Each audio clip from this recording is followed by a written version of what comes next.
Hey guys, what's up? Cece back with another video. Welcome back.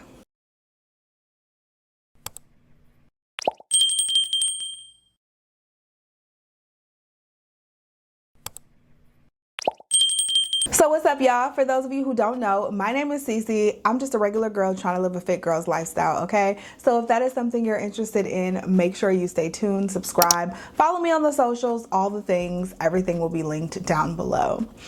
So y'all, today we're going to talk about some healthy habits that have changed my life and will change your life and your body if you consistently do them. These habits have helped me see tremendous growth in my career, in my mental, my physical, my personal relationships, just overall have given me a better quality of life when I do these habits consistently. And you're going to see the theme of consistency will come up throughout this video, because that is what is most important, is that not only do you find a habit that you can do, but you continue to do it on a consistent basis. And consistency doesn't always mean every day. There's different levels of consistency, and you just have to find what works for you. So without further ado, let's just jump right into the habits. First habit, your morning routine. Your morning routine, your morning routine, your morning routine. I feel like this is kind of cliche, but it is so important. If your day starts off chaotic and just unkept and you don't know what's happening for the day, that feeling will follow you throughout the rest of your day, and it really doesn't set you up for success for the remainder of your day. No one wants to wake up like that, so your morning routine is imperative. And when I say morning routine, I feel like in our minds we all go to that aesthetic YouTuber or Instagrammer or TikToker who just has these amazing 2-hour long aesthetic morning routines that they follow every morning because they don't have to wake up, they don't have a job, they don't have children, all the things. Baby, we have all the things over here. So a 1, 2, 3 hour morning routine just does not work for our life. You want to find a routine that works for you. That can be a 15-minute morning routine, that can be a 20-minute morning routine, that can be a 2-hour morning routine. Whatever works for you and is going to set you up for success for the rest of the day, that's what you want to do. If you have trouble trying to figure out what your morning routine should be, I recommend picking like 3 to 5 non-negotiables. So I have my daily non-negotiables that I will do every single morning without fail, and this at least gives me a plan for the morning. Every morning does not look the exact same, but having those non-negotiables, you know that you at least have a little plan to get through the day. And when I say non-negotiables, that could be drinking 8 ounces of lemon water, getting up and getting your workout in, journaling, reading your Bible, praying for 5 minutes. Whatever those non-negotiables are for you, I can't tell you what they should be because they have to be relevant to your life and your goals. So just think about those 3 to 5 things that you want to make sure that you get done every single day. Those should be your morning non-negotiables and baked into your new morning routine.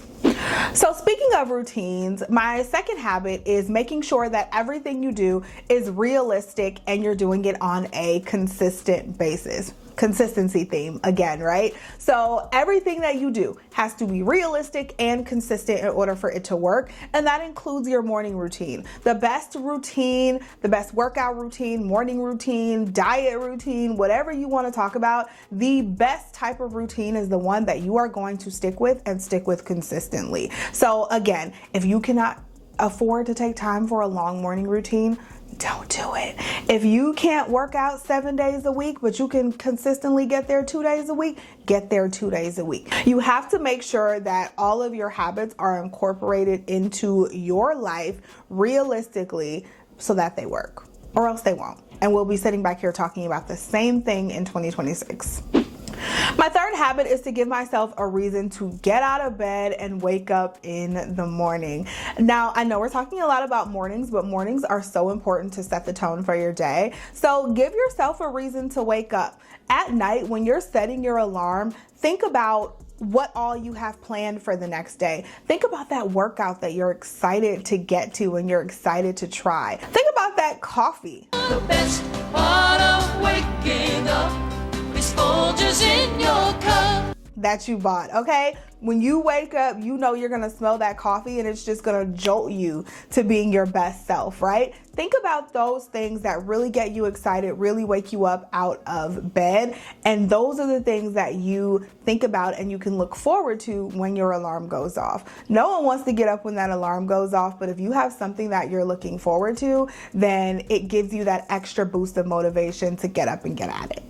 Set small mini goals to achieve throughout the day. Now for me, this comes in the form of a to-do list. I write a to-do list for every single day, and I write every single thing down on that to-do list. I share it with you guys on Instagram sometimes, so if you're not following me on Instagram, you should definitely follow. But writing down your things that you want to get done for the day is so helpful, and it just gives you that dopamine boost that we all need sometimes. So I write these smallest things on my to-do list when I need those dopamine boosts or that just boost of confidence and accomplishment. I will write down shower. I'll write down wash hair if I have to wash my hair.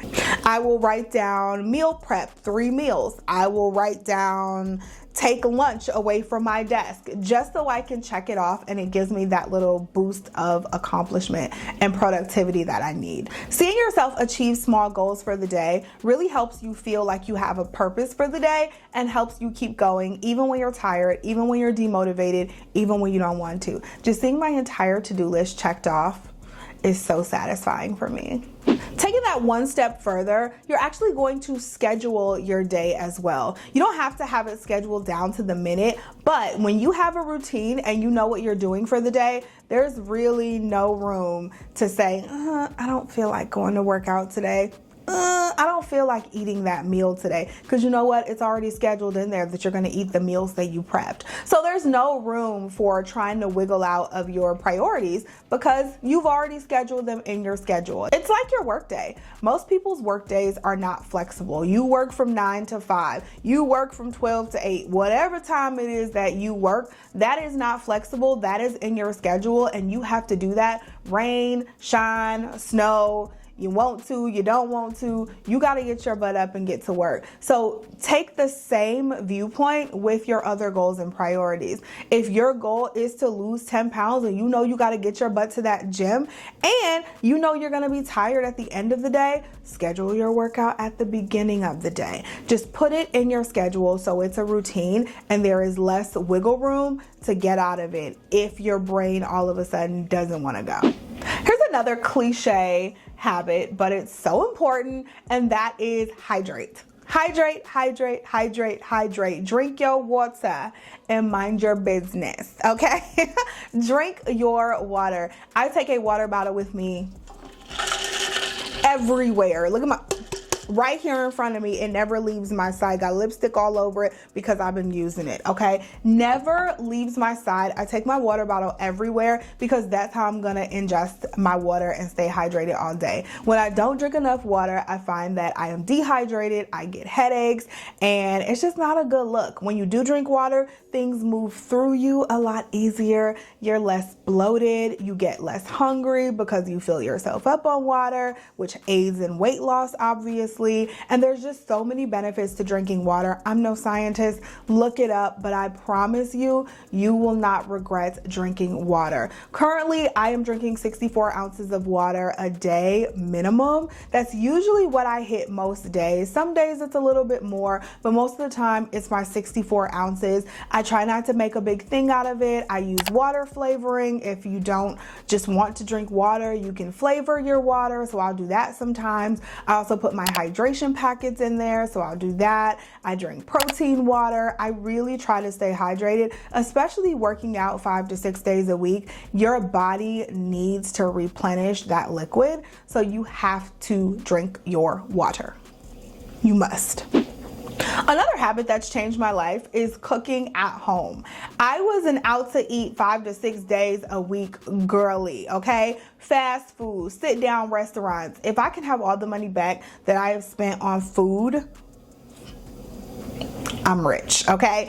I am rich because I love to spend my money on food. But something I've been really honing in on over the last probably 6 months or so is eating at home. It gets to the point where now I'm like, I don't even want to eat out again. Like, I eat out one day and I'm like, I don't want to eat out another day because I just rather the taste of my food at home. I can control the ingredients in my food and cook it and prepare it the way I want to without any of the additives that they put in at restaurants, or just without the ingredients I don't want. I don't eat onions. I don't eat peppers. I know everybody talks about me. I don't eat onions. I don't eat peppers. I don't eat mushrooms. None of that. I don't got to put none of that in my food at home, right? I can cook it the exact way I want with the exact amount of seasoning that I want with the exact ingredients that I want. I hate cooking also, by the way, which sounds like an oxymoron because I'm talking about making food at home, but I hate cooking. So what I have found is that finding new recipes and cooking new recipes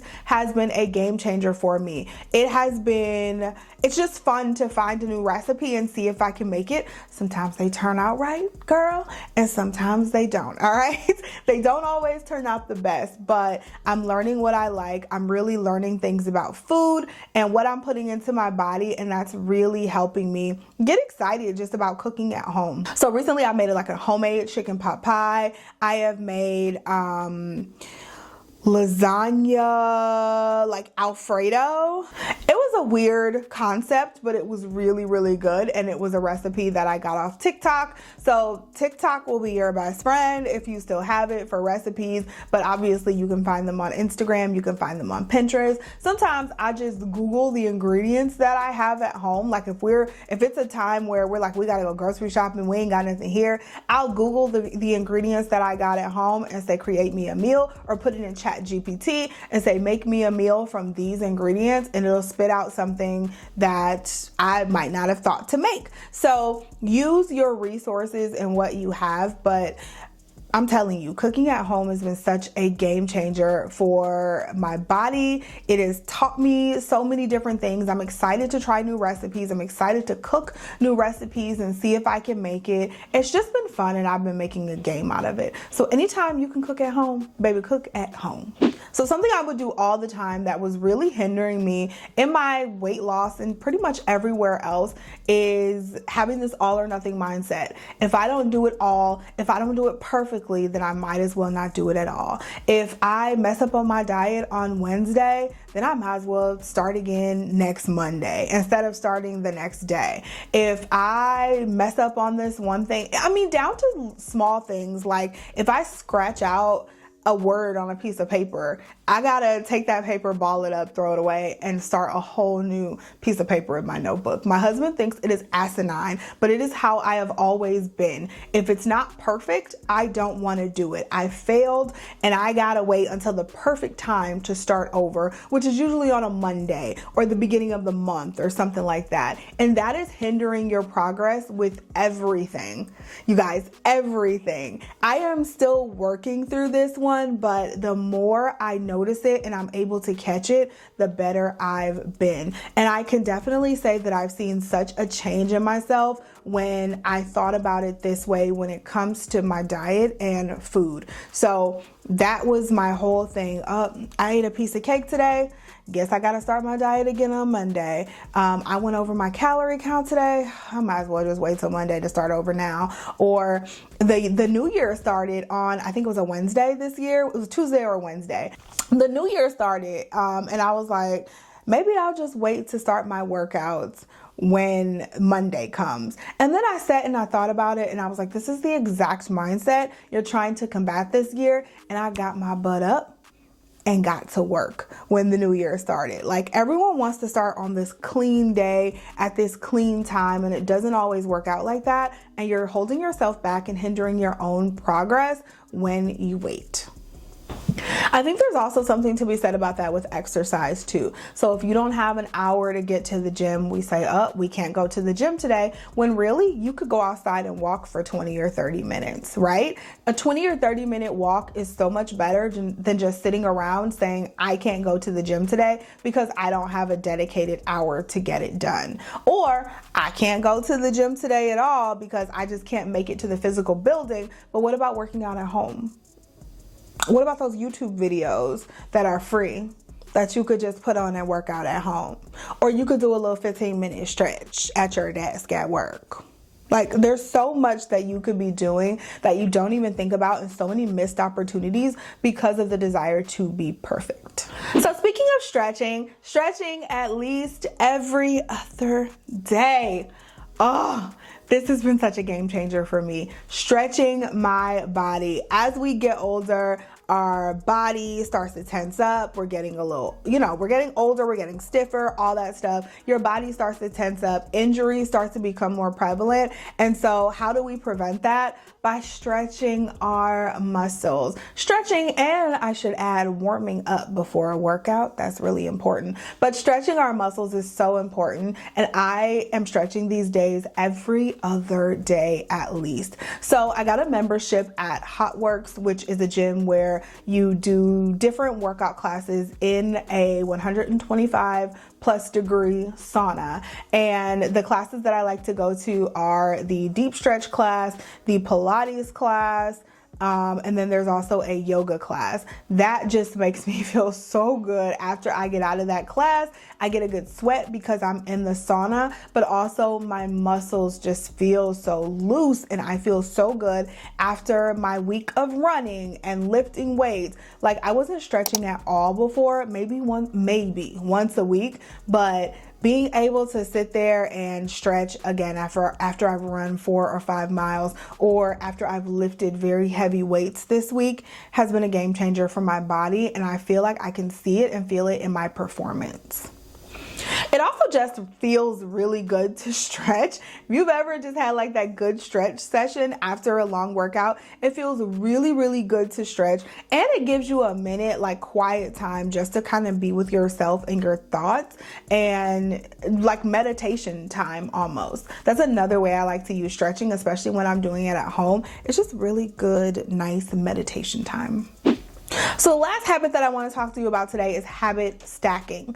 I got this from James Clear in Atomic Habits. I am actually about to read that for the 3rd time because I love that book so much, and I feel like that's one of those books that everyone should read every single year, just to refresh your memory on everything that they talked about. There's no way you can catch all the gems in that book only reading it or listening to it one time. Like, there's just no way, because there were so many gems in that book. And so I'm reading it again for the 3rd time, and habit stacking, of course, is one of the biggest concepts in that book that James Clear talks about. And basically the idea of habit stacking is, if you want to start a new habit, try stacking it onto something that you already do and then making it a priority that way. So one of the things that I like to habit stack is making my bed.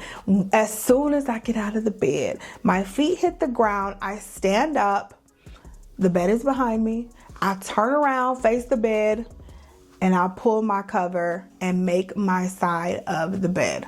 Like, that is a habit now because I stacked it with just getting up and doing it. Like it was before when I was trying to do it and I kept failing. I would like go take a shower, get dressed, and then I would try to come back and make the bed all pretty. The bed ain't gotta be all pretty, girl. Just pull that cover up and make that bed. That is me accomplishing my first thing for the day and making my bed. And now I have a habit of making my bed. So any day that I don't do that feels so weird, and I come back in my room and I'm like, I didn't make this bed. What was I thinking? And it just looks so messy and I hate it. And so it is like an automatic thing at this point that I have successfully created a habit of. Another thing that I habit stack is praying. So one of my goals this year was to get closer to God, was to read my Bible more, and was to pray more. So when I make my coffee, I pray. I pray for about the 2 or 3 minutes that it takes for my coffee creamer to heat up in the milk frother. I pray for about 2 to 3 minutes while my stuff is heating up and my coffee is brewing. And that has become a habit that I do every single day because I drink coffee every single day. And it just helps me remember to thank God for all of the amazingness in my life. Oil pulling for me is another one. I started oil pulling maybe about 6-ish months ago, and that's been a good habit that I've done, and I have stacked it just with brushing my teeth at night. So I'll brush my teeth at night, and then I will oil pull right after while I'm turning on the shower so it can get warm, using the I'll like use the bathroom, turn on the shower, get my clothes out for the night, and by that time I've oil pulled for about 5 minutes. I'll spit it out and I'll be done. And that is something that, again, I habit stacked, first starting with brushing my teeth, and now it is just a habit and it's perfect. So if there's anything that you want to start doing that you feel like you can make it a simple habit by just tacking it on the end or the beginning of something else that you're gonna do, try it. Try it. If you guys have tried habit stacking, let me know down below, but it is the best little hack. And if you haven't read Atomic Habits, read it. Read it. So that's all for this video. Thank you guys so much for watching. I hope this video was helpful and entertaining for you. Please let me know what other type of videos you would like to see on this channel, because I want to film what you guys want to see. So let me know down below any video ideas. Thank you so much for your love and support, and I will see you in the next video. Bye.